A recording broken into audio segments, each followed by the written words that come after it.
شیعیان بحرین مظلوم قرار گرفتن، من با دوستان بحرینی خودم که از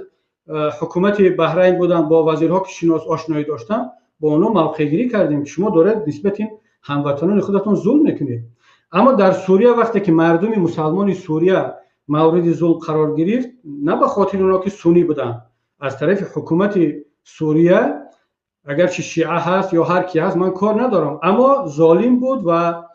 این مردم سوریه مظلوم بود. من اومدم در پهلوی مردم سوریه قرار گرفتم و این رو از منبرها به طور آشکار گفتم، اگرچه میدونستم بعضی از دوستان در جمهوری اسلامی ایران ناراحت خواهند شد. وظیفه ما از این نیروهای معتدل، چی در ایران، چی در تاجیکستان، چی در سراسر جهان، این است که بیایم این نیروهای معتدل را به هم نزدیک کنیم و واقعا ارزش‌های اسلامی در ملاک ما باشند، نه اینکه این دیدگاه‌های محدود مذهبی و منفعت‌های سیاسی. اگر هر کسی